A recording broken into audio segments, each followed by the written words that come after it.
Hi, we're Option Conservation, and this is the Shoe Room Sessions.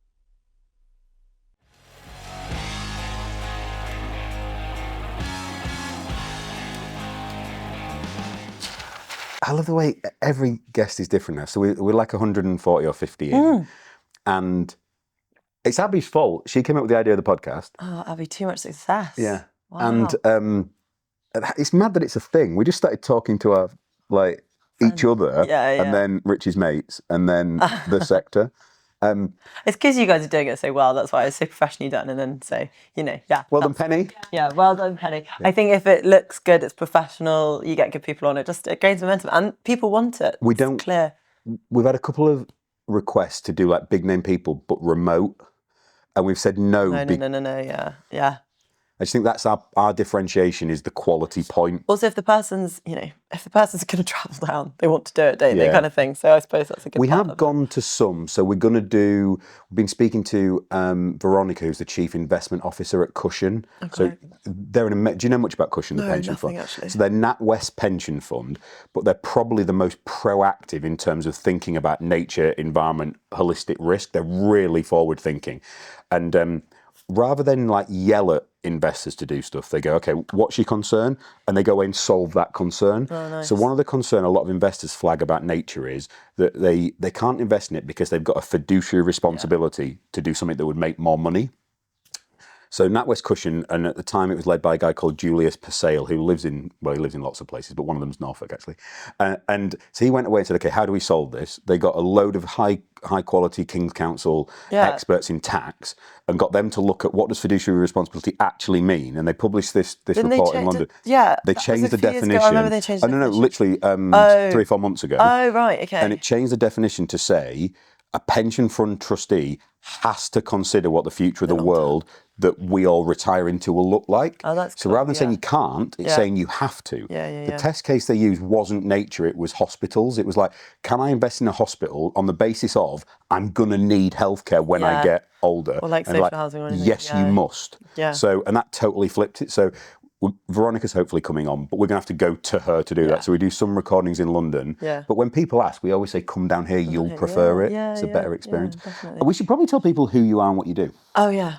I am Molly Biddell, and I have a couple of different jobs, but I work as head of natural capital at Knepp, which is Rewilding project down in Sussex, and then I also work for... It isn't a rewilding project, it's the birthplace of it, right? Lowland Britain, I'd say. It's kind of the OG of experimental rewilding because it's been going for over 25 years. 25 years. So, definitely kind of the first Lowland Britain experiment in rewilding. I don't think OC's a thing without Knepp at all. Yeah, I think what Knepp did was shift the dial and prove that you can think outside of the box and prove that you can be experimental and you actually can take risk with land management, which previously, it is hard to do. And, Prior to Charlie and Isabella, no one in the sector was taking a risk of any kind. It was it's still very conservative, but every time they tried to do anything different, they got yelled at and abused and criticised. And people don't think about, that still happens now, but 25 years ago, what he allowed to grow in his fields, the fact it got scruffier, the fact he was looking at fencing, every change was a battle. Totally. So it's amazing. Well, I grew up an hour north of Knepp on a farm in Surrey. And I remember hearing about crazy Knepp that was doing crazy things and isn't that not how you're supposed to be a land manager? It isn't that lazy and da-da-da-da-da. And so it's so nice to sort of come full circle and to be able to be working there and fortunate enough to have that job is really, really interesting and kind of seeing the change that can happen is great. So magic place. Yeah, definitely. So that's one of your hats. So that's one of the hats. And then the other one I work on a farm in Surrey, which is a diversified rural estate. I work there, kind of split my time between the 2 days a week, where I lead on nature-based solutions and community engagement. And that is really interesting because it's different to Knepp, very different landscape, very different geology. So we're talking chalk and heath rather than Knepp is lowland scrub rewilded, sort of based on clay. And yet the objectives at Hampton, the other place that I work, are very similar. So different businesses, different models, different contexts, but very similar objectives, which is really interesting. And I feel very lucky to be able to compare the two. And then there are a couple of other things I'm doing as well. At the moment, working with Sue Pritchard at the Food and Farming Countryside Commission to help with the kind of how do we talk about the land use framework, and there's been a consultation ongoing around the land use framework. How do we work with government to make sure that land's politically in the right place and actually has a positive impact? So I'm really always interested in the policy side of things as well. So any opportunity to get involved in that is good. So yeah. We could do like 50 questions on every single thing you said there. How on earth did we go from that growing up on the farm to where you are now? Take us through the chapters of your career so far. Okay, great question. I think also I find it very hard when people say to me, like friends often will go, what do you actually do? I find it so hard. Do I say farmer? That doesn't quite feel right. Do I say environmentalist? That doesn't quite, kind of in the middle. So I have landed on eco-anxious farming feminist because I'm like, that encompasses everything. And there's a title of a podcast. That's it. There we go. We can have, I think, like, when I'm with, conservationists, I like to say, well, I grew up farming and I like farming is what I know about. When I'm with farmers, I'm often like, hold on, I really care about conservation and the environment. So I don't... Your point on language Yeah. is because it hasn't been formed yet. No, my God, totally. So if the sector's so young and so early, the terminology, the ways of working just aren't there. I really love that about so I talk about a natural capital sector broadly, which would encompass everything you described there through to actually the investors, the pension funds, everyone who's touching any part of it. In fact, going from fencers and deer managers and land managers and people picking fruit and veg in fields all the way through to the investors that are buying and selling things. But it's so new. You fast forward 10 or 20 years, it's going to be a really dull place to work because we'll have figured everything out. You'll be able to go to all the unis and do an MBA in natural capital. That would be the dream because, yeah. Oh, no, it'd be horrible when it gets there. How dull will it be? No, you're right, actually. Right now is really exciting. It just, because I think I'm not the only one. I meet so many brilliant people who are like, I know what I want from the world. I know that I want to be helping, making changes in positive ways. And we all, those of us who are lucky enough to work in the space are like, there's so much opportunity to deliver solution within land, how we manage land, natural capital, whatever buzzword we want to use. But at the moment when you're trying to forge a career in it, you're not a lawyer. It's not like you do this. You have to kind of wheedle your way through it and work out what's the right opportunity right now.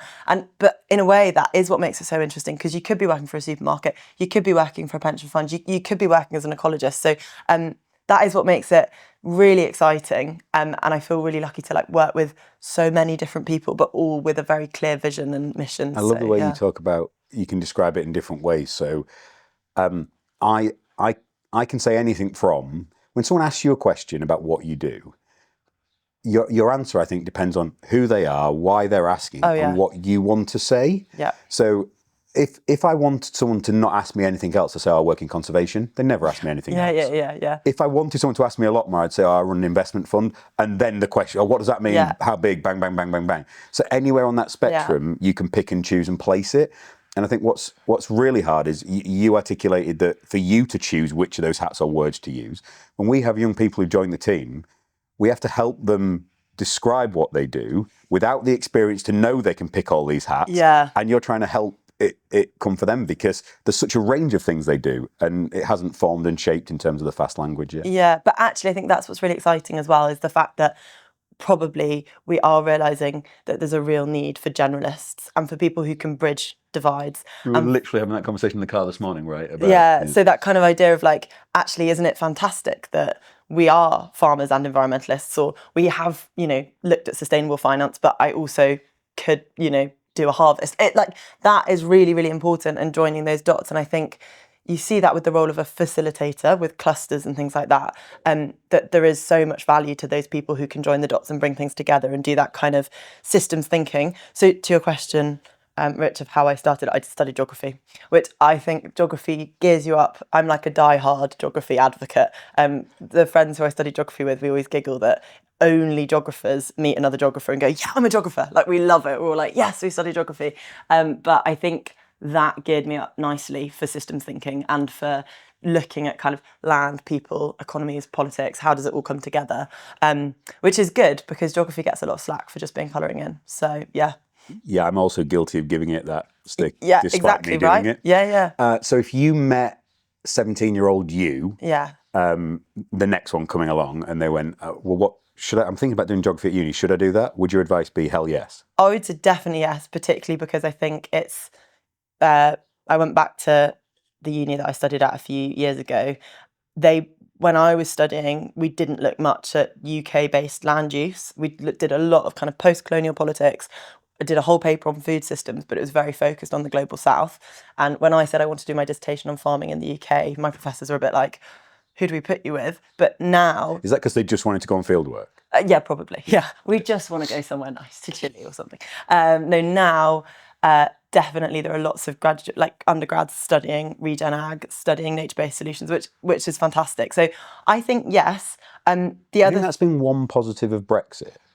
Do you think that's caused us to focus more the policy side of things? Yeah, I think probably. Although I do think it probably would have happened without Brexit anyway, because there'd just be other pressures like, more environmental regulation coming down to go, we need to look at what we're doing on our own land. It might have even been more because there'd have been more frustration about government, about European edicts, that people would have probably become even more so. Yeah. This podcast has changed my views on lots of things and actually allowed a lot of them to be very circular. So I've had a view. I've brought someone in who's an expert. So, for example, we've got some people coming in who are soil carbon experts, because I'm coming from a position of I'm quite sceptical about the science behind that. So, okay, let's get someone brilliant to come and teach me some stuff. And lots of things I've gone through a loop of, I think X, I've moved to Y, and then someone else has persuaded me, no, we were actually at X to start with. Yeah. And one of those things has been on Brexit. So George Eustace came in and he gave the most eloquent description of the restrictions he felt from an agricultural perspective that he wanted to free up the industry. Yeah. And if that was the only discussion you'd heard about Brexit, I would have voted leave. Yeah. But because it was eloquent, measured, logical, sensible, learned from the ground. There was no xenophobia about it. There was no there was nothing negative or unsavoury about it. It was all logical and well-intentioned.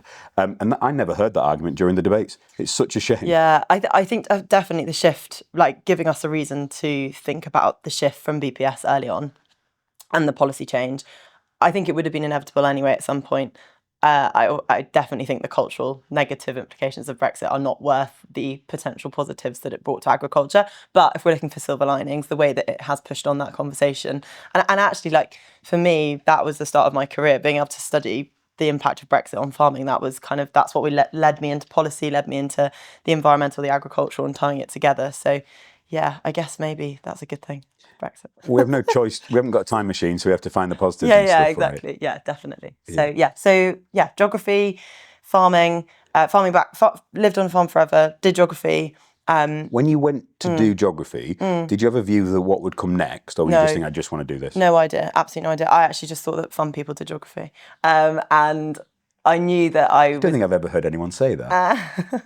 If it makes you feel better. And I was interested in place, people, politics. I was much more of a human geographer, always really in awe of the physical geographers because they could actually do numbers and stats and like the deep science. And I wish I understood geology better. And like now I'm going, oh, why didn't I do that geology paper? And instead I focused on historical economics or something. But yeah, that I didn't know. You wouldn't have viewed the papers now in the same way as you do without the foundations that you learned previously, though. Totally, so you'd be experiencing it different. I didn't read a book until I was 30.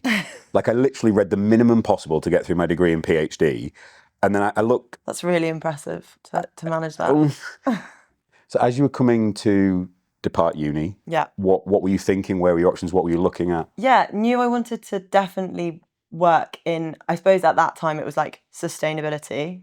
Don't like that word now, but you know. Say more. Why don't you like it? Don't like it. I don't think it's particularly helpful. I think it's quite overused, and I don't think the word sustainability gets you to the crux of what you're trying to create in terms of a system. So, you know, I know regenerative every word has its own problems, but I prefer words that give you a slightly more detail on like what we're actually talking about. And I think sustainability it's definitely like the poorer cousin of things like circular, regenerative, you know, post-growth, whatever we want to look at.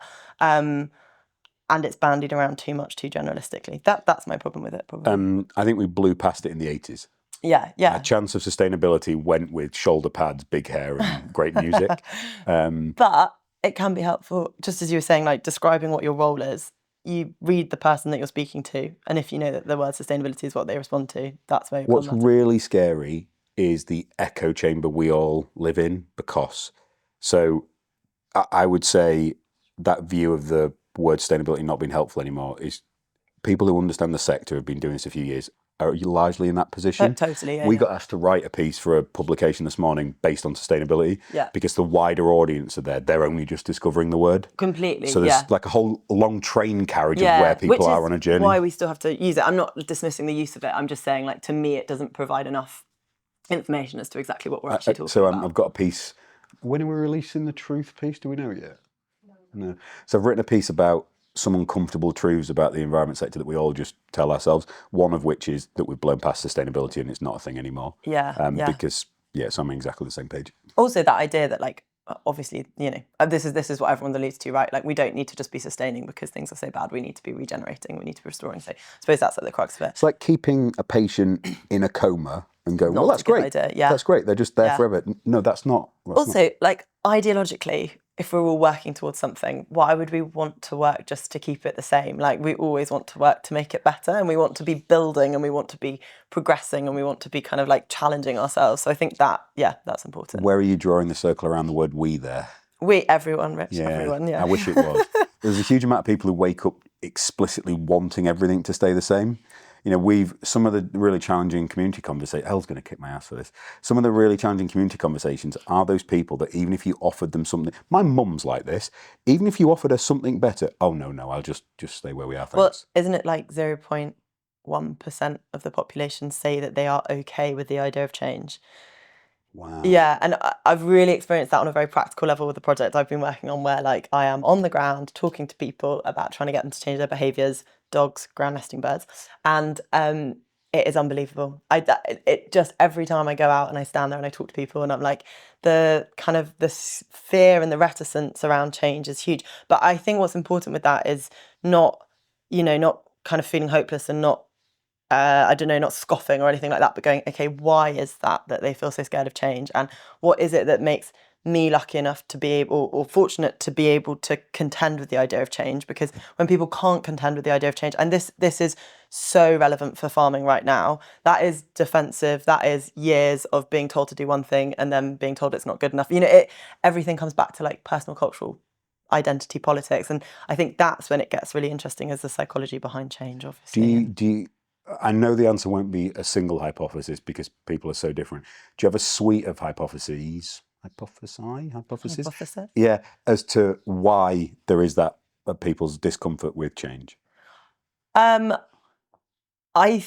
think it is. I mean, it is obviously different for everyone, but I do think it usually comes back to being defensive or being told you're in the wrong. It comes back to a lack of confidence, and a lack of confidence is because you don't kind of know that what you're doing, or you're being told that what you're doing isn't how you should be doing it, or something like that. Or I think, but it is very different for everyone, because I love it when I'll often kind of keep probing with someone. So I'll say, okay, so why don't you want to do that? It gets really interesting. What's the reason for that, and why haven't you thought like that? And then sometimes people just go, I don't like change. Yeah. But, you know, that's a reaction to things moving faster than they can control. I'm uncomfortable with this conversation, I don't want to talk anymore. Yeah, and it's a lack of control, and it's it's all of those things. But do you think that changes generationally? So when your generation becomes my generation and mine, some of the long-standing landowners, God, I'm getting old. Do you think that changes? I mean, there's the classic of, like, as you get older, you don't like change so much, and you obviously. But I think it does change on the basis of we've got a generation. So I sit as the first generation who actually broadly had the internet growing up. So, like, I went from no internet to dial-up when I was like 11 to broadband as I came out of uni, right? Yeah, pretty exciting. My parents' generation, what the fuck? Yeah. They went from no TV to black and white TV to colour TV to that side. So you're asking them to live in a world now with the flow of information they've got. Yeah. They're stood there. It's not drinking from a fire hose. It's drinking from, like... It's just being, like, absolutely bucketed. The entire... Niagara Falls. Yeah. Of course they can't cope with them. Whereas now, the generation coming through, the sheer... Now, the speed of information will increase, but is it likely that there's another step change like the internet will come? Maybe, but... and it's funny, actually, it's interesting because I can already see it in myself and in our friends, like, the things that, you know, my 18-year-old cousin is doing, we're like, whoa, that's crazy. Why? How? Why? What? Yeah. And so you're so used to kind of the system within which you've been operating. I think, though, trying to understand like that's where you have to get to the bottom of like which change is good, and back to that kind of, okay, so what's the benefit of that, and being really open-minded and saying, okay, well, some of these are good, but also some of them are going to cause negativities, and we need to actually like highlight that. Because I was thinking about this as I was driving here. One thing I think is very different from like my parents' generation is that I have this deep-rooted sense that we are living in systems which are causing harm, and we are living in bad systems. They are systems that are incredibly effective at delivering outcomes, but some of those outcomes are incredibly perverse outcomes. And so when you are existing with that as your kind of overriding belief, it means you're more open, I think, to challenging everything that's put to you.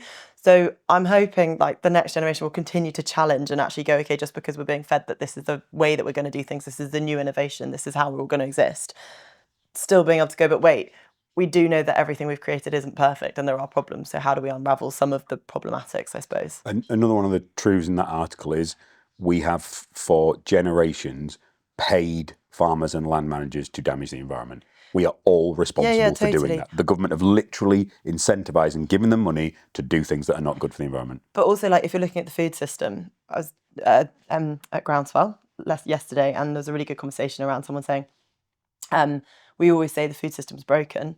And it's like, well, the food system isn't broken if you're saying that the key outcome of the food system is choice for everyone and as much food as we can possibly have at a relatively low cost.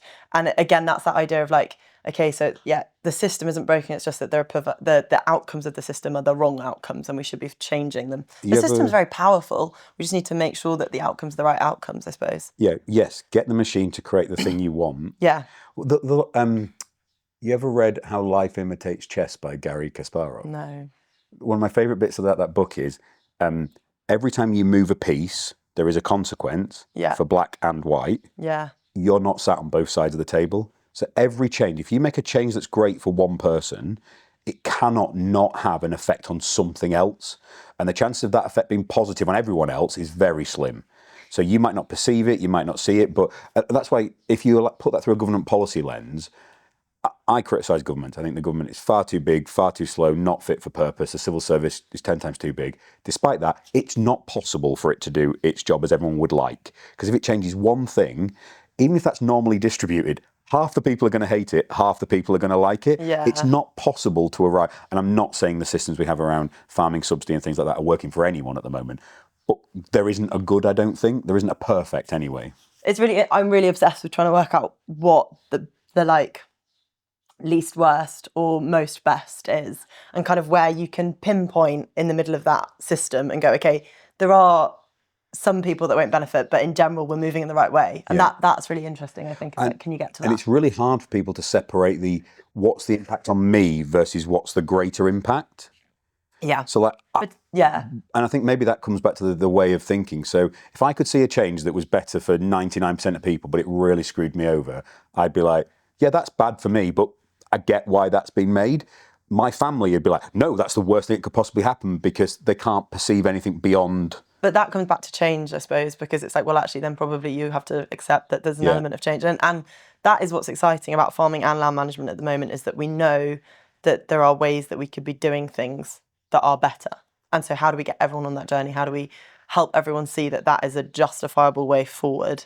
There are already people doing it amazingly, but I think, and it comes back to change and identity politics. So, fascinating. Can you help illustrate it for people? So say you're that multi-generation farming family, you've got a small farm.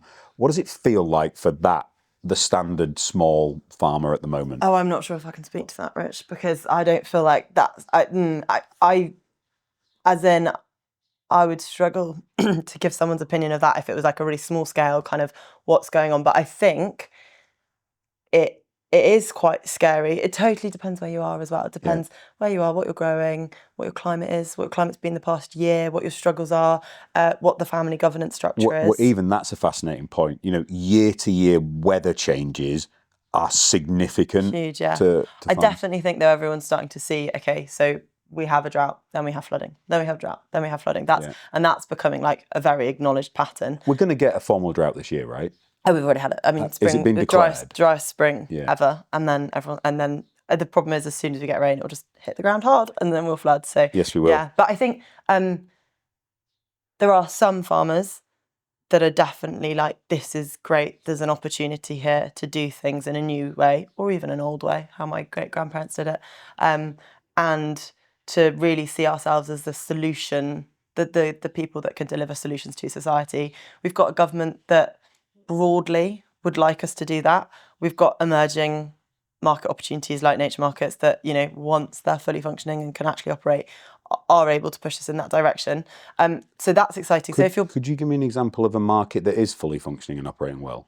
None that are fully functioning and operating well. Not can I. But ones that are starting to, and ones that... I don't mean in nature. I mean anywhere.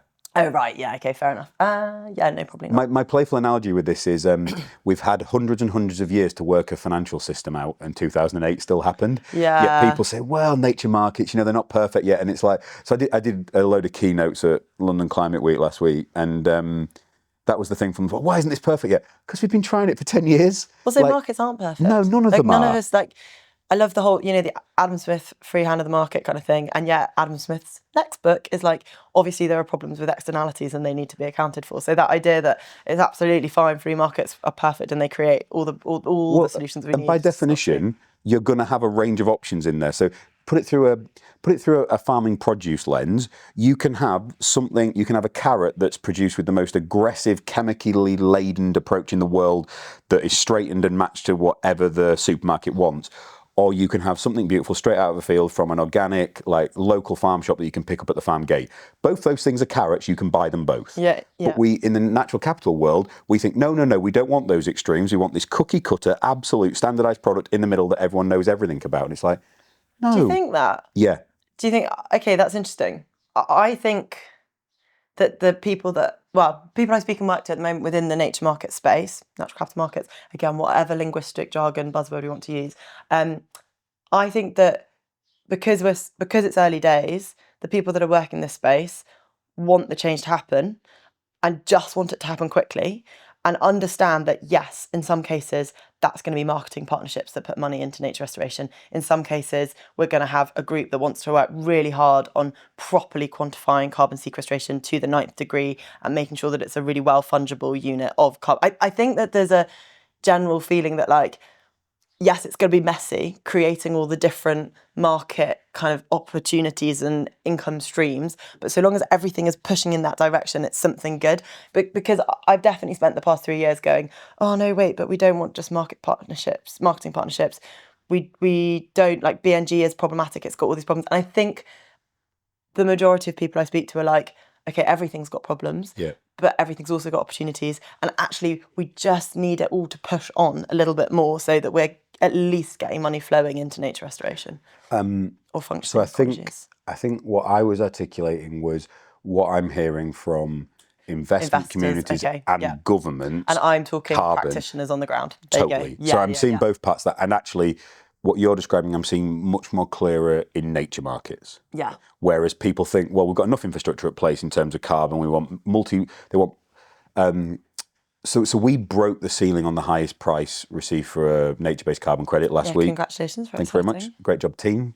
Well done. However, it was 8,000 tonnes as a transaction, whereas the investor's like, no, it needs to be 8 million tonnes. Oh, yeah, obviously. The scalability. Once you're 8 million tonnes, you're not selling the beautiful organic carrot. You're selling some homogenised can of Coca-Cola. Yeah. My problem is, if we quickly run to that, we're going to leave the journey of discovery. We're going to leave the forming of the market. We're just going to have a machine that goes, this is a carbon credit, this is a carbon credit. And then all the money we need to improve everything in the environmental space will have missed that because the opportunity is gone and we'll run straight to commodification. And also we know that if we just have a carbon siloed focus on landscapes, we're not going to get optimal landscapes for biodiversity. So there's all of that piled in. I spend a lot of time at Knepp within my role kind of pushing forward on natural capital opportunities, talking to corporates, as everyone in this space does, but kind of figured there are quite a few CFOs, CEOs out there who have read a book on nature, which happens to be Rewilding, and then they go, oh, I'd really like to know what nature is and like explore what that looks like. So then we've got the opportunity at Knepp. I love the change of your shoulders changed as you did that one. Like you adopted their sort of posture and appearance as they arrived. It's great though, and so when I started, I was like, okay, let's host these companies. How long have you been at Knepp now? 2.5 years now. Okay, so talk to us about that 2.5 years. How have the conversations changed in that time? Yeah, well, sometimes I feel frustrated. Sometimes I feel really elated talking to corporates and businesses, because I love the level of engagement. I love the fact that like we're inundated with companies of all shapes, sizes. Companies are the wrong word. Organisations, like, you know, from charities to impact investors to whoever it is interested in learning about nature. I think that where the frustration comes sometimes is that the conversations are so similar and they are so far behind on their journey. Well, not far behind, just those of us delivering, and the market would like them to be further forward. But they're going, okay, so we've got the Task Force for Nature-Related Financial Disclosure coming down. We've got an SBTI target, fantastic. Don't we love an acronym? We love acronyms. But what does this mean for us? And there's just so much learning to happen in the operational, organisational, corporate space around what increased regulation or increased reporting requirements means for them and for their supply chain from a nature perspective. So those of us who are wanting to deliver those ecosystem services to those buyers, the frustration comes when they're just not ready. There's just a few years behind. And I think we need more regulation to incentivise more, I would say, for organisations and corporates, because the voluntary side of things, personally, I just think everyone then shrugs their shoulders and goes, well, who's going to pay? Particularly in the context of a cost of living crisis. Everyone goes, well, that will just mean we put our prices up for our customers, so we can't do that. And it's the classic, like the fact that there's been a report done to say that, you know, supermarkets would like increased regulation, but no one's going to go first. So, well, they would like to be doing better things, but they need to be told to do it. So that's you know, demonstrates probably where I sit politically. But I think it is the role of some centralised government, international or national, to say we need to do better as a society, and rather than just expecting leaders to go for it, because I think the systems are too complicated to see who should pay for what. There has to be a level of going, okay, as a community, we all need to take a fair share of the payment for it and make change happen. So that's where kind of at the moment the companies that we're talking to are the ones that are interested in like voluntary targets, will see it because their clients want it or their customers want it or their employees want it. But to fully get them engaged and to fully get them actually committing to like budgeting for nature or actually thinking about their operational impact, I think we need a little bit more of a kick on regulation. Have you thought about say we got the regulation you wanted, say we made you Prime Minister tomorrow, which I'm not saying is a bad idea. No, probably a bad idea. Okay. I wouldn't do that. Have you thought about what the negative consequences of you achieving that might be? So say you got the regulation you wanted. Yeah, I mean, there'd be huge negative consequences. It would be incredibly expensive. There'd be a serious reduction in choice. And that's the elephant in the room, right? At a systemic level, if we want to make things better, what does that mean for personal livelihoods? And no one ever really wants to deal with that. Everyone wants to think we can still like have this incredibly abundant choiceful lifestyle. And I'm not sure you can. And I don't think it's so taboo to say that, because everyone would love to think we can have a transition to a kind of positive planet whilst also living these abundant lives, and I don't think you can. Was who's the first Prime Minister you remember, like really remember? Tony Blair, but I don't really remember him. Okay. I mean, So the Cameron-Osborne coalition was the first. I remember staying up for the election when Cameron came in. Cameron Clegg, the coalition. Yes, I remember watching Cameron that. Clegg, that's right. Cameron Clegg. So that's probably mine, even though I'm significantly older than you. But I had no political awareness. So growing up, I was not allowed to talk about politics. The only thing mentioned on politics was that someone should kill Thatcher. Okay. That was the only. So I was very, very, very working class northern upbringing, to the point whereby I remember meeting my now wife, current wife. It's a standard podcast. We had a podcast guest last week who described it as his current wife, and he went, "Oh God, so good, so good." Helen, I love you. Please don't leave me.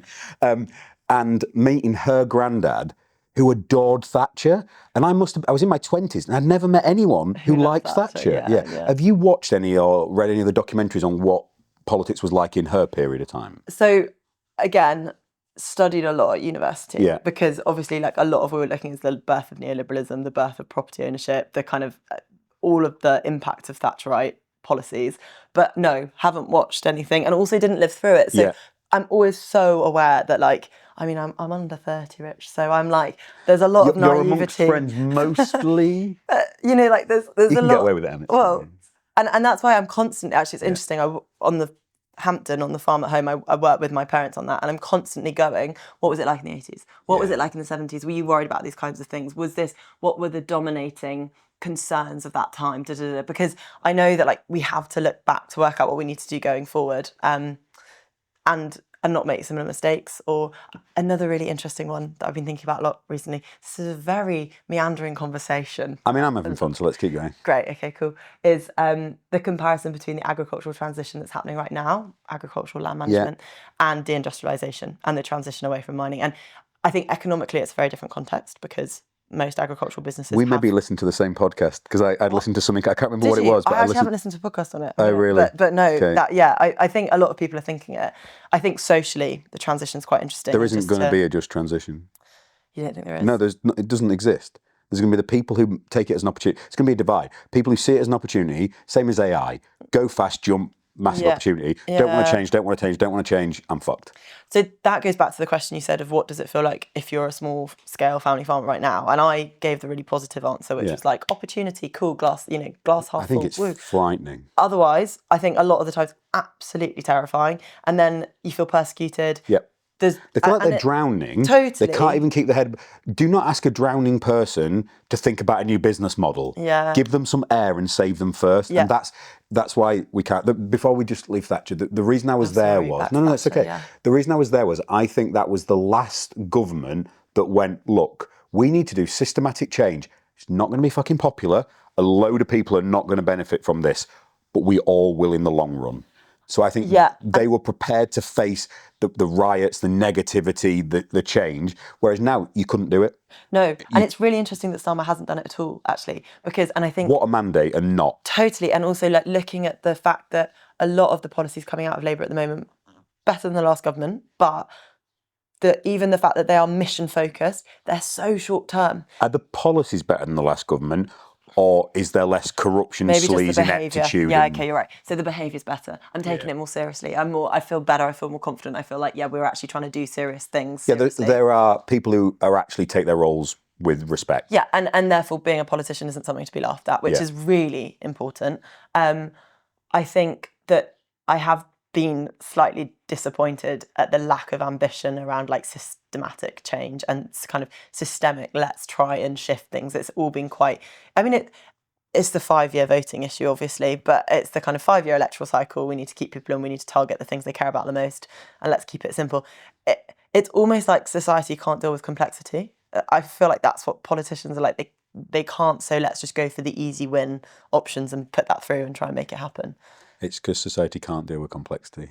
Yeah, well... No one wants to. No. So one of my favourite phrases that since we started OC is, my world is about contradictions and compromises, and I have to hold two things being true at the exact same time that completely contradict each other. Totally. So I do not want to kill a thing. Like, I one of the things that really upsets me on estates is, what do you do about predator control? Why do we decide? Why can we decide this animal's okay, yet we want to kill this one? My view is that's not, I don't recognise the terminology of vermin. No, that's not okay, right? But we decide we have to kill one or the other. I don't agree with that at all. However, thousands of deer have been shot across the last few years at my request and with me writing a cheque, because we had to do that to try and restore balance. I feel like an abject hypocrite for saying, I don't want to kill things, yet we have to kill these things. But you're not an abject hypocrite. No, you're not a hypocrite there, Rich, because if you dig down and you say, why are we doing it, then the answer's obvious. And that's what I love, is like, we can't get caught up in these kind of one's good, one's bad, because the world is not that simple. And where it gets interesting is when you unravel the complexity and you go, okay, so on the one hand, this is the impact of overgrazing, this is why we can't have it. But on the other hand, actually, is the impact of XYZ so negative as we think it is? And that involves unraveling cultural assumptions, and it involves being really intelligent and actually asking why and being curious.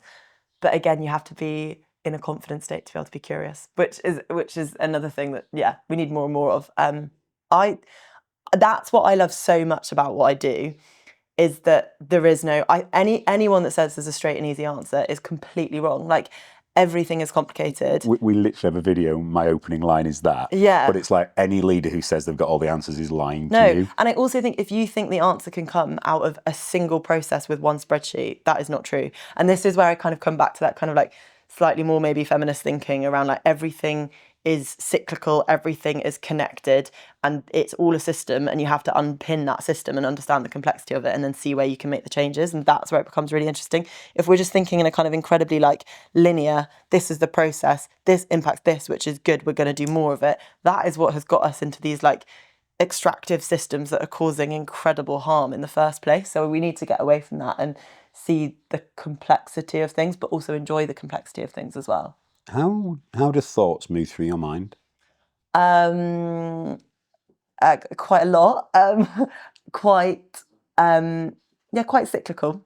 And so a lot of like thinking through things, a lot of looking back. So if I'm trying to think about something, I really like to go, okay, well, how did that work maybe 100 years ago? What would that have looked like? In my head, I've got one of those very elegant marble runs that's on like brass circular loops, like a roller coaster. Yeah. For you, and then it goes back again. Yes, and mine's quite mappy, so it's quite like bird's eye view. This, oh, that's connected. Da da da. A lot of Venn diagrams as well, that sort of thing. So quite spatial. I like drawing, so lots of like, let's get it out onto a piece of paper and make that look very messy and like it means absolutely nothing to anyone else. But yeah. Interesting. Is there something recently where you've changed your perspective or view on it dramatically? Oh my God, all the time, Rich. That's what I want. I love it when that happens. That's what One of my favourite quotes is hold strong opinions loosely. Yeah. So be really sure about it until someone challenges it and go, oh. Also, I want to be challenged the whole time. I like anything where I think, so you're doing the thinking and then you come to a kind of conclusion like, okay, this is a principle that I think I can hold as truth, right? We need to reduce our deer numbers in the UK, whatever it is. Or it could be way broader than that. It could be something spiritual, I don't know. And then I'm like actively looking for people to challenge that. And just be on like, your deer number thing, the problem is people hear that and go, you want to kill all the deer. Like, no, I don't. No, they're beautiful, they're lovely in the landscape. We need to understand that we have ruined, like we have systems that are totally human managed and they're completely out of ecological balance and whack. And so we need to try and make some remedial measures where we can. I'm trying to think of an example of where I've changed my opinion. One of my favourite times that happens. So, do you know Izzy Milligan at Great Yellow? So she was sat in that chair with just abject class and elegance of delivery. That is her, yeah. Yeah. And she's like, the sheer number of environmental NGOs in the country is an example of how fucked our environment is. And I was like, it's like I was hit by a truck. I was like, of course it is. Like, everyone's like, oh, isn't it lovely? There's so many of these things. It's wonderful, isn't it? And she's like, no, it's fucking terrible. Yeah. But because, whereas if I came out with that line, it would look like I was trying to be just like blasé about it or disruptive because of how it was delivered. Yeah. She does it, it's like, just like the veil had been lifted of something hiding in such obvious plain sight. And it was like, of course it is. I love those moments where totally find it. And I think that's what we need. It's that like able to pick things apart, able to challenge and then go, okay, so what is the answer? How do we find the best? How do we find the balance? I definitely have one kind of principle that I think holds true everywhere is that... That's bold. I know. Go on. Everything is messy. Oh, yeah. So, like, you shouldn't be trying to look for a straight path through anything. You should just be trying to deal with the complexity of the system. My brain went to... So, my brain does this. Yeah. So, if you give me an idea, it just goes off in lots of different directions. And why I've learnt to write is to make me stay in one broad quadrant. Really helpful. Otherwise, it just all over the place.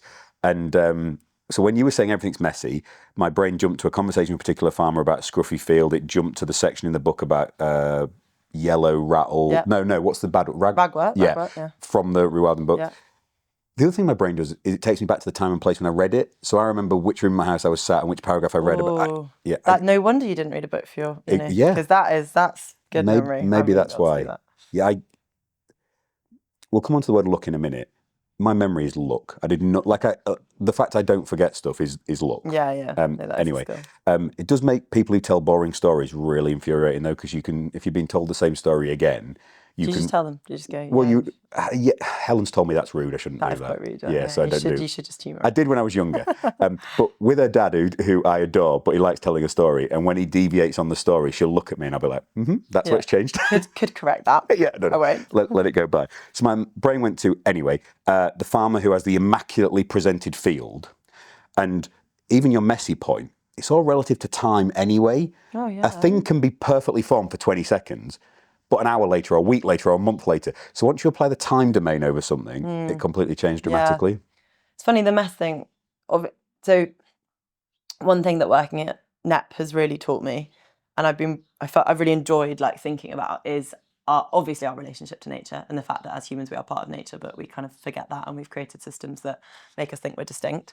And what can we learn? Not just distinct, superior. Yeah, problematic. Yeah. What can we learn kind of more philosophically and theoretically from nature and its ability to hold mess and its ability to be abundant with mess? I mean, we decided it was messy, didn't we? But the need for complexity in ecosystems, the need for diversity in ecosystems, and then if we apply that through to our like human thinking of how we think the world should work and society should work, what does that look like?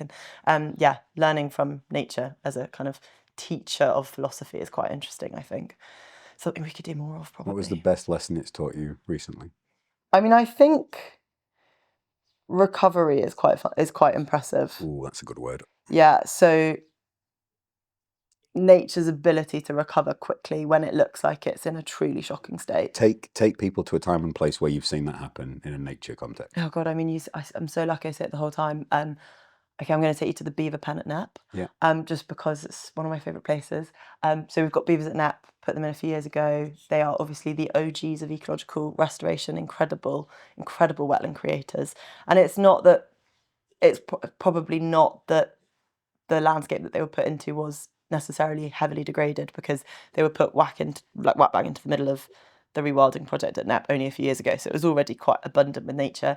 But their ability to create a space that so quickly, and the way that previous wetland that was then a dried up ditch has turned back into a wetland so quickly, and then all the additional co-benefits that have come through having that wetter landscape, that is like so inspiring, and it's so quick. And again, it's kind of going, actually, humans don't know best. Let's let them decide and dictate and shape the landscape. And then I think a lot of it is about realising that we could be a little bit more humble, probably, and a little bit less thinking we know all the answers, and saying, actually, maybe nature knows some of the answers quite well. And how have you applied thinking about recovery to you in a personal or professional sense? I think giving yourself time for things, and not, I have a tendency, also I'm going to put it down to being young as well. I like to use that as an excuse. That's gloating, Molly. Thank you. I have to remind myself, because I'm like verging 30, so we're all freaking out. But I think that it's kind of going, things happen slow, like with nature, right? Nature's such a catch-all phrase, but scrubland succession with the regeneration of habitat, whatever it is, you don't see the change day on day, but then over time suddenly you're like, whoa. I mean, it's like watching a child grow. Suddenly you're like, whoa, that's happened really quickly. And so I think it's going, every day some change is happening that is positive. I just might not be able to see it. So having trust, obviously trusting in the process and trusting in the system, and going, actually, I don't have to rush things. I don't have to kind of ambitiously grab at things the whole time. You just sit there and wait for it to happen and enjoy that journey. My secret hack to any young person listening to this who finds the pace of change too slow. So when I worked in the public sector, it was physically painful how slow things were and how stuff didn't happen. So you can't change that bureaucracy, and you can't change how fast time actually goes by. But one of my favourite things about what I get to do now, we've got 12 completely different landscapes in different parts of the world, so different parts of the UK. So I can't go to every one every week if I wanted to. So I go several months between them. Yeah, you get to. So I get to live and work and this is why having a great team's amazing, because I can work as fast as I want by going across the context and across the places. Yeah. But the places, they work in their same time. But how I encounter them, I go to a landscape and it's changed so dramatically. Yeah. but I haven't pushed it or done anything. I haven't, because if you have one landscape to work on, you sat there going, change. Yeah. When is that going to flower? Exactly. So no. because I can loop back, I get to see 3-6 month gaps in landscapes, and it is Yeah. an absolute privilege to see it. Yeah, that is definitely. So I think sitting in things and just enjoying it and letting it happen and kind of trying to take it slowly is quite important. So yeah. You've used the word lucky a lot. Oh yeah. What does lucky mean? Fortunate. I think it's about being probably aware of the opportunities that you've been given that have given you the situation that you're in, and I think it's really important. And it was actually spoken about quite a lot at Groundswell as well. Was that idea that we just have to be so aware as land managers and farmers of the privileged context in which we sit, being able to manage landscapes and what that affords you, and not lose sight of it, not use it as a kind of, oh, I feel so guilty, this is why am I so fortunate to do this, but just to always be mindful of it and to think about what others might do with that opportunity and therefore why you should be making the most of it. What proportion? So you were very modest about your academic background. Where did you go to uni? Cambridge, yeah. Geography. Yeah. And can you look your way into Cambridge? I think you do have to work hard, but I think... I love the woo-woo with the geography as well, by the way. I know. Woo-woo. So Ellie Millington, who works in our marketing team, she was literally doing that same thing yesterday about like campaigning for geography. Yeah. So she's going to love this bit. I love it. Yeah. Woo. I think, I enjoy working. Like I enjoy... I think I am quite curious. I enjoy learning things. I enjoy meeting other people and finding out what other people are interested in. So yeah, you do have to work, but I am very aware of like the other externalities of my life that have afforded me the opportunities that I've had to go to Cambridge. So put a percentage on it. What percentage was hard work? What percentage was luck? 100% hard work, Rich. No, I don't know. I think, that's such a good question. 20/80? 20/80 luck. 20 luck, 80 hard work. Yeah. Maybe. However, I'm just aware that like that there's a context within which you're in that makes the work easier to put in. But you've probably used the word luck 10 times. You haven't used the hard work. And it's really interesting. So we had a podcast guest, Jim, who Penny mentioned, and he described luck and he was lying. So and I went, you didn't mean that. And he was like, yeah, no, I didn't. We're just conditioned to say it. And then he used luck again later, talking about meeting his wife was the luckiest thing that happened, and he meant that one. Yeah, and I was like, "You meant that, didn't you?" He's like, "Yeah, I did." Do you think there's a difference between luck and fortune? I thought there was. I used to try that, right? So I think luck's a fascinating word and topic. So there's a book called Thinking in Bets by a lady called Annie Jukes, who was a PhD psychologist 20, 30 years ago. Dropped out of her PhD to be a professional poker player when she was the only female poker player in these dingy like gambling rooms. Yeah. But she's reading these guys like a book because they don't understand their psychological tells. So it's an awesome book. The key point to take from it is every single decision we make is a proportion luck and a proportion skill. You will never know how much of which, and you can never link the decision you make to the outcome that happens. So you could walk outside, sprint across a main road and be absolutely fine. You could walk across, you could wait for a green light and get hit by a bus. Yeah. The decisions were both, like the first one was terrible decision, good outcome. Second one, great decision, bad outcome. Yeah. And so I've got really interested about which part is luck and which part is skill and how we feel about it. So I can only speak as a white, middle-aged, lucky man in terms of the situation I'm in. But you're taught to say you're lucky. In this country and culture, the US, you're not. In the US, you're told, I fucking nailed that. I'm so proud. Woo, look at me. I mean, exactly. It's classic. Yeah, it's classic British culture. But I do also think it's important because I think to give others the opportunity to forge a career in a similar space to us or anything, I think we have to be like cognizant of where we've been fortunate and therefore how we can help bring others up. And or be more honest about the reality. Yeah, probably. And say, look, that was really fortunate that I ended up working with that because I met that person there and that was great, or whatever. So therefore you need to do this. How many events and visits and miles did you do that didn't lead to anything? Oh, so many. And also like, this is my worry. This is my worry that a lot of businesses do not tell the young people the reality of what it takes. So we say to people, oh, you can have a gold medal. This would be wonderful. Yeah. There was a period in the Environment Agency where they said, anyone could be chief exec from any level of...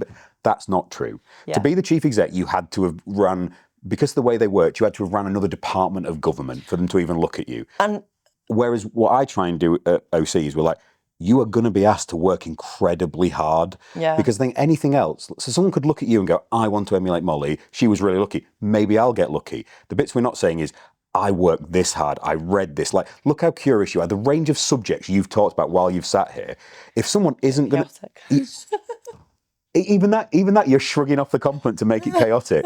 Both things are true. Of course, it's chaotic and creative and different, but also you worked your arse off and continue to. Yeah. And I just don't think when we say "look," I think we're slightly we're being humble but disingenuous. And we use it as a really nice word, right? To say I am aware of my privilege. Yeah. That's what we mean when we say that. And we use the word lucky because it's a nicer sounding word than saying like, you know, this is my situation. But I agree. I actually think it's so important to be really cognizant of it and to be really transparent about it, because I think it's much more empowering to be able to say to someone, look, it's quite hard to get here. The career path isn't clear.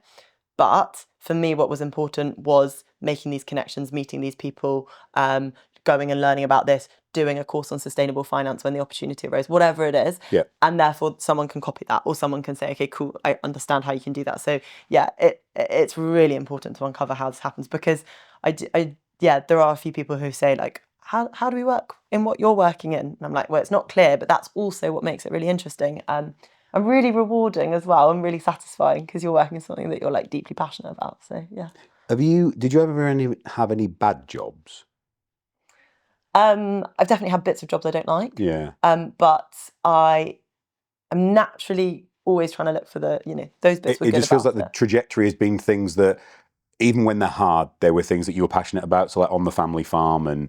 Yeah, and previously I worked in a kind of research and policy role for like national property company and advisors.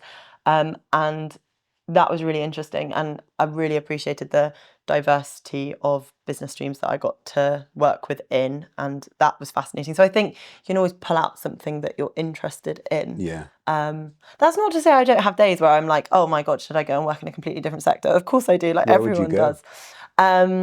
I often worry that maybe you'd feel more impactful working with human health than environmental health. I know the two are connected, and I know that like we're playing the long game.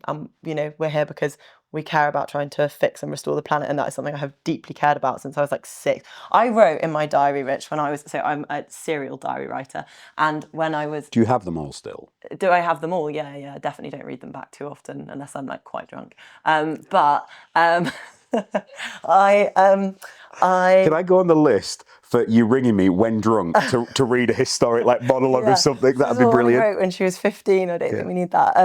No, I wrote in my diary when I was like 7. I wrote, I am Molly Biddell. Actually couldn't spell my surname correctly, but that's fine. And I wrote crisis. No, I wrote New Year revolutions. And then one was eat more slowly. Tragic. What is a 7-year-old girl being taught to say that she should eat more slowly? Second one was be nicer to my sister. That, that's always going to stand, isn't it? And then the third one was crisis. I wish I was not born when global warming was happening. I was terrified of global warming when I was about 7. And I spelled global, Globle. And I still have that because it's in the front page of that diary. It's so funny. But I think that really that has driven me for quite a long time, that kind of fear, because of living on a farm and knowing how amazing the natural environment is and how brilliant landscapes are, and then the fear that we were ruining them was instilled in me from a really young age.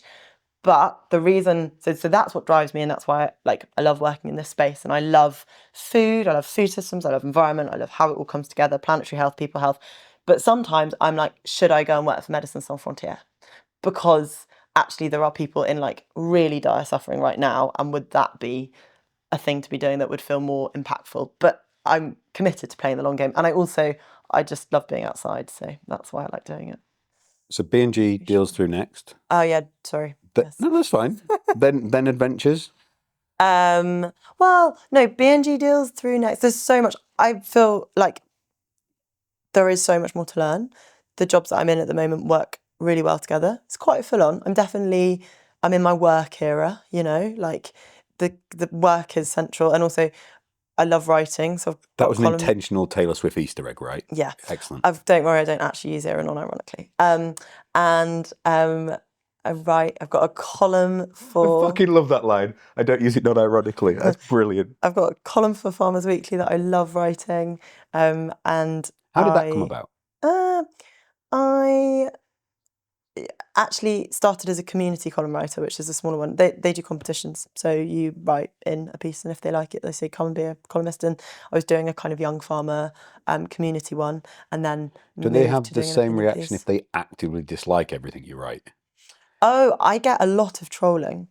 Do you? I get quite a lot of hate on the comments on the. I wrote one really controversial article, which was that that we should think about setting a mandatory retirement age for farmers, which I don't agree with, but I wanted to play with the idea What of age it. did you set? I didn't set an age. I just said there Fine. should be an age because we need younger people and we need to take the responsibility off land managers who feel like they need to be wedded to it. And I kind of said like the idea of a lot of people say I farm for the lifestyle, but if we want to take ourselves, farm is such a tricky word. What do we mean by farm? I really mean land manager, in all of its broader senses, whether that's restoring habitats or growing hops for beer or whatever it is. But so many people say I do it for the lifestyle. And yes, we do it for lifestyle. But I think that undermines the value that we're creating and it deprofessionalises the sector. And it means that we're not taken seriously enough. So Holly fucking Lou. yeah. So I was basically just saying, like, guys, if we want ourselves to be taken seriously, we need to, we need to create a system whereby it is somewhere you can have a career. And at the moment it's not, because so often grandfather holds the purse strings and the youngest person When you is ask, the same is 45. exactly true of the environment. When you ask someone to imagine the environment sector, it's a retiree on a Sunday planting a tree at Yeah, National and Trust. it's How professional is that? But also, and so this is one of my things I feel most strongest about is trying to get people into the sector who have not got a farming background, actually don't even really know about conservation, but know that a lot of my mates, if I say to them, what's your dream job? They're like, oh, well, once I've made money being a management consultant, I would like to work in sustainability. Again, using the word sustainability because that's what rings true for them. And I'm like, oh, and you guys are all really smart. Why can't you come and help us deliver these solutions we need right now? Molly, that's literally what I've done. Yeah, well, That's literally what I have done. I've managed to attract the most incredibly talented young people who wouldn't be in the environment sector otherwise. Yeah. And it's amazing. And I see it like time and time again with Knepp as well. Is one of the things I love the most about Knepp is that, and actually on the farm at home as well, because of its location, is that you start to bring in, like a data analyst who has never been on a farm but has great ideas, and that's really fun. And we need a mixture. What I said in this article was that I'm not saying that older generations don't hold incredible knowledge, but I was saying like, oh my God, let's let them retire and enjoy their retirement, and they've worked so hard. Why do we kind of again, work-life balance, why do we totally think that burning yourself out as a farmer is the only way to manage your land? Why don't we say we should be able to afford a nice retirement? We should be able to make enough income that we can have a good retirement. You shouldn't have to be wedded to the land. Admittedly, a lot of people love remaining wedded to the land, so let's create a really important kind of wiser advisory role for those people to be able to continue to put their advice into landscapes, things like that. Businesses literally have that. You become a board member, you become a chairman, trustee or whatever. chairperson, But that article on Farmers Weekly got quite a lot of hate. How do you feel about that? Unsurprisingly, well, it's the first time that I scrolled through comments and I was like, stop scrolling through comments. That's a bad idea. I don't mind it. I'm not. Is that true? I don't like to antagonise. So I'm not here to have I love debate, but I hate people who are aggressive in debate. I don't hate people, but I think the only way you can have a good debate is if you're listening, you're going, oh, okay, it's really interesting. Why do you see that? Can we keep challenging? Can we keep challenging? So I'm not naturally combative, I suppose is what I'm saying. So it took a bit of getting used to being okay, if I'm going to have this stance within this column, which is probably a slightly disruptive stance. It's not radical by any means, but I'll be saying creating space for conversation about nature restoration, rewilding, challenging how our industry is structured and stuff within the column. I mean, it's only every 6 weeks, so I'm not putting that content out all the time. But actually, I've had some really nice feedback on it, and I think it is important, and I think it's important for that kind of. I think it's good that Farmers Weekly are allowing space for those alternative opinions. So. What proportion was good feedback to bad feedback? Oh, well, obviously the comments are bad feedback because you get the keyboard warriors. Yeah. The good feedback is when I'm at events, people saying, really like your column, keep it going. If it's 50-50, good, bad, what emotional weighting did the good or the bad have? Well, at first I was like, oh God, people hate it.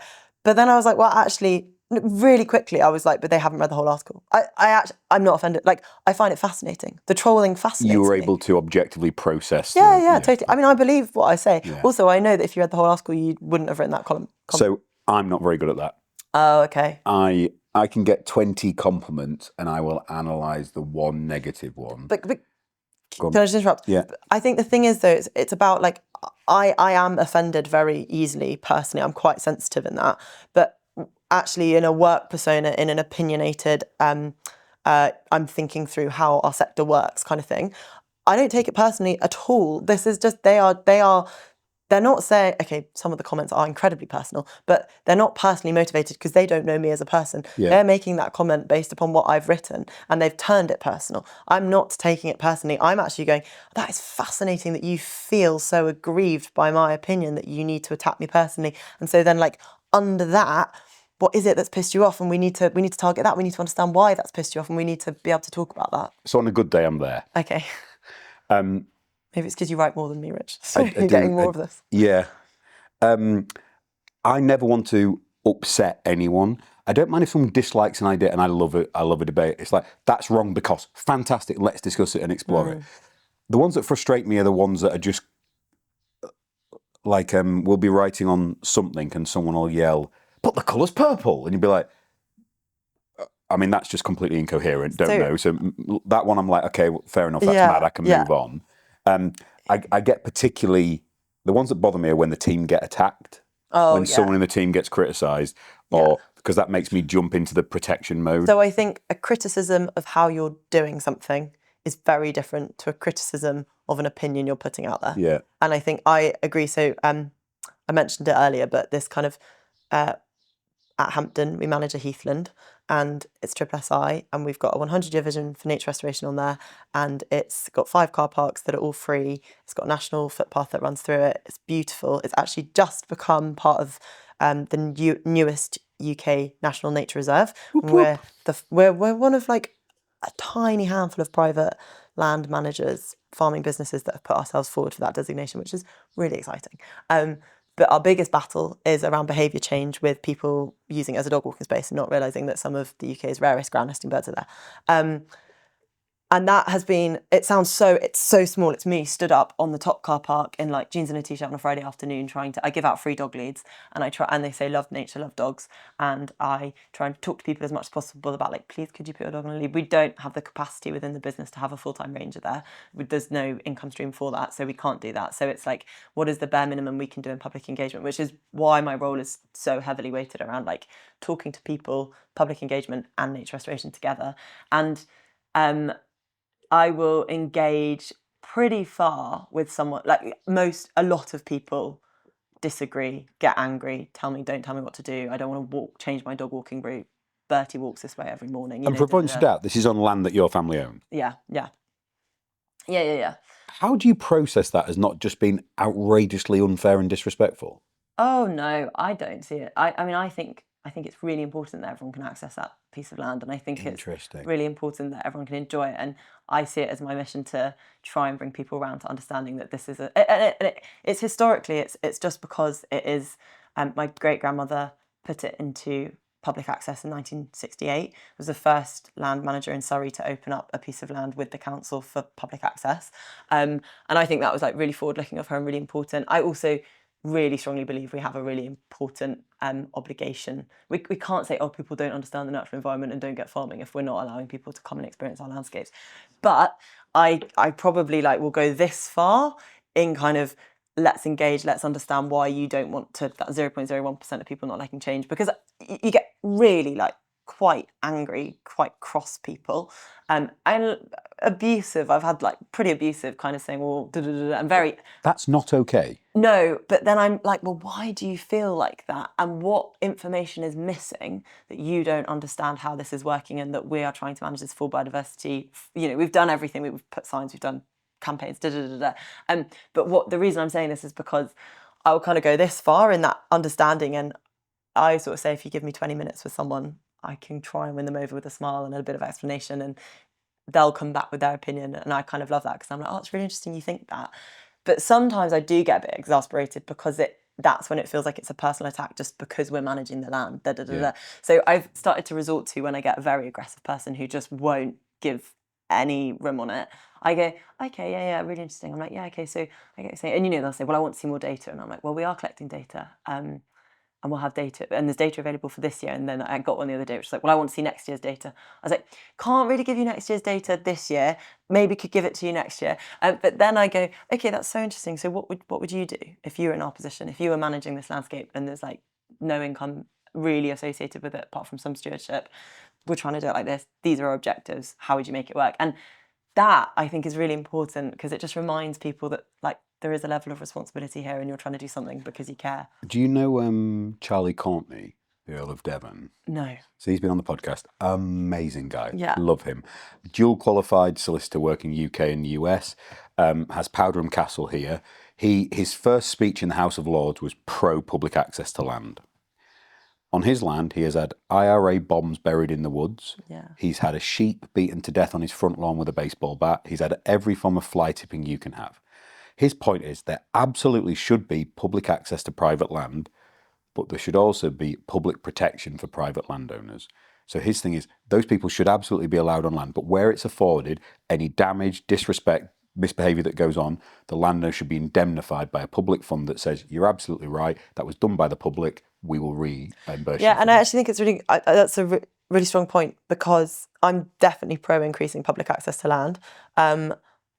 But the problem is that because there's been such a, like the general population, obviously, through years of being shut out and through industrialisation, there is a lack of understanding around land, but you're never going to rectify that without increasing access to land.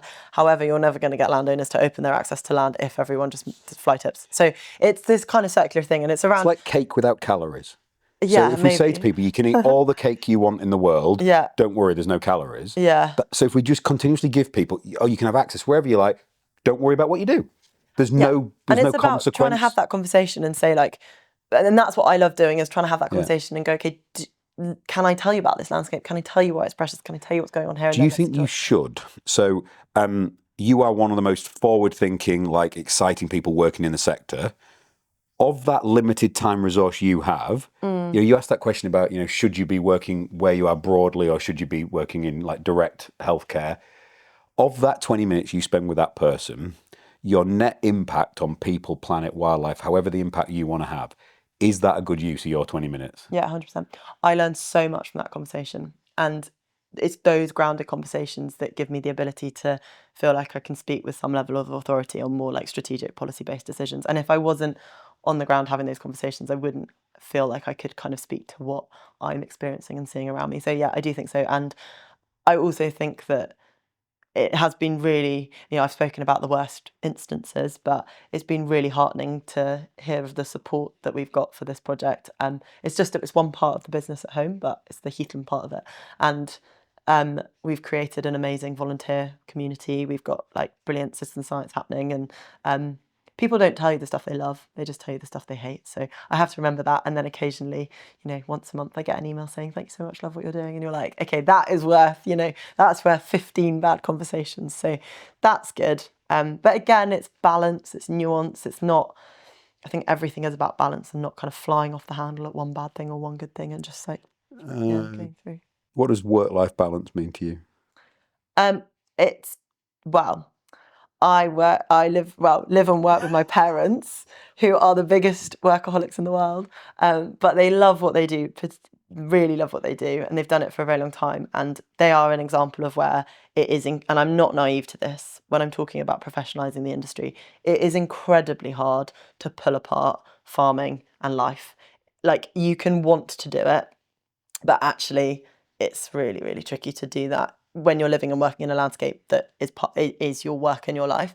And I've seen that firsthand for all my life. I always say like the kitchen table is also the office table, but it's not, because we've done some cool things to try and make sure that we are putting boundaries in place. And kind of, I've really enjoyed like almost bringing in the kind of millennial work-life balance boundary thing and being like, hey, mum and dad, you should think, should we think along these lines? Should we think about, even just turning off your emails from your phone for the day that you're going to play golf or something like that? So that's good. But I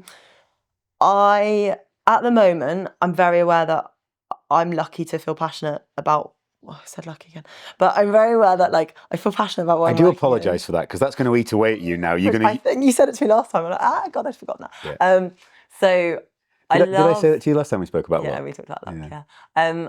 I love that. I love what I work in.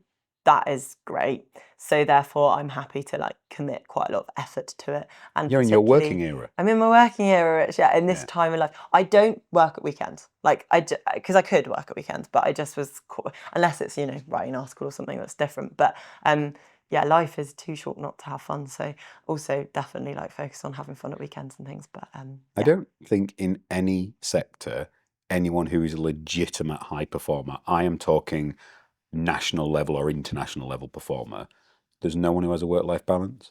You look at professional footballers, what they eat, drink, sleep, all of that is based on performing on a Saturday or a Wednesday evening. You look at elite level C, there isn't a divide. Before you tell me I'm wrong with that, I also think you said, life's too short not to have fun.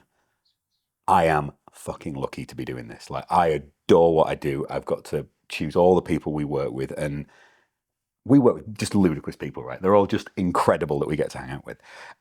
So no, my line on this is no one ever tells a professional surfer to go surfing less. Yeah. And about 3 weeks ago, I met a professional surfer, and I was like, look, I always use this line. Has anyone ever said to you, you're surfing too much? You went, no, don't be ridiculous. Of course they haven't. Yeah. And that's what I feel like. So what I was going to say, I wasn't actually going to disagree with you, even though you thought I was. I was going to say that I think I really hate, obviously I hate glamorizing overworking, but I also think the most important thing is that we take agency over our decisions. And so, okay, some people are working really hard, but if that's what they want to do, that's what they should be doing. And we shouldn't be like, oh, where with them, And yeah, I mean, God, my sister's a nurse. And so then you see really hard work. Yeah. And you're like, there you go. 13 hours a day on your feet, keeping babies alive. And I'm like, that is serious work. So I think, That was your, use a line earlier, it's not like we're saving lives. Yes. Which people use that line, but you understand and mean it. Yeah, well, I just look at what she does and I just think, how on earth do you do that? And she looks at me and goes, what, you're working, you're sat behind a computer. I'm like, yeah, good point. But I have a similar one. So like it'll be pissing it down raining day and we'll be working on something. My dad's retired now, but he spent 45 years digging holes in the rain. Yeah. I'm not doing that. No. I still have the calluses on my hand from the times in which I was doing it, but this is not work in comparison. You don't need to go to the gym, so it's fine. Yeah. Can I answer a question you asked me, which is what are the biggest environmental problem? You can. Yeah, I actually go back to something we've already spoken about, which is I think it's the societal unwillingness to recognise that in order to fix the planetary crisis, we may have to change how we live. Yeah.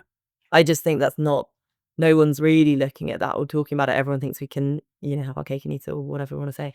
And I think there are costs that, even in an amazing, fully functioning nature market where investors are putting money in and we're getting returns and we can see that green growth and fantastic. I think that can work really, really well. I love the analogy of the financial system, which is that the financial system is we know it's incredibly powerful and at quickly enacting change. And that's like the blood supply to the body, but currently that blood supply is going to the wrong parts of the body. We need to focus it to the right parts of the body. So I always think of that analogy. And I know the power, I'm not the world's biggest proponent of capitalism, but the power within our capitalist financial system to make change is huge. And I do think we can see green growth. And I do think that can lead to innovation, new companies. That's always the time in the sector, because the most talented system engineers are the ones that are pushing the blood to the wrong places. Yeah. We need to tap in, and a chunk of that is pure intellect horsepower, it's EQ, it's specialist expertise, it's creativity. We need all those channeling that to the right place. It's not a fair fight. Yeah, I mean, you need more people to care. The problem is in such a neoliberal world where we all are so individualistic. I can't criticize any of my mates from uni who have gone off to make as much money as they possibly can and who are current proponents of putting the blood to the wrong place of the financial system. I can't criticize them because they worked hard for it. That's what they want to do. That's the job that they're enjoying. They're getting satisfaction and they're creating. You can't because you feel like you can't or you don't want it. More like I'm actually not saying me personally. I can't criticize them. I probably would pull them up if I really wanted to. I'm just saying, like, the way that society is structured, we don't criticize that currently, because we're taught that, like, individual self kind of achievement in a neoliberal world is what we need, which is why I go back to the idea of we need some serious lever shifts in terms of what we're trying to create collectively as a society if we're actually going to try and get those really bright people who are currently working for amazing financiers and banks to move into wanting to divert capital to the right places. My plan to get them here is to show them they can make more money doing this. Yeah, which is the right way, which exactly. And that is one way to do it. So just keep going at it, please, and keep raising the carbon price, and then I'll sell some credits, so that'll be fine. There is a world in which obviously environmental benefit and economic benefit are aligned, and we create, classic Mark Carney, we create a system in which we actually truly value what we need to value, not just things that we decided we should value. And that will be fantastic. But I do still think that there is a planetary boundary and limit to what we can have materially. And I don't think anyone is really questioning that. Perfect. Molly, I'm so glad we managed to make this work. Thank you for coming and visiting. You're an absolute star, and I can't wait to see what the next chapter brings in. When you do run for Parliament, I will absolutely vote for you. Not happening, but thanks for it. Awesome.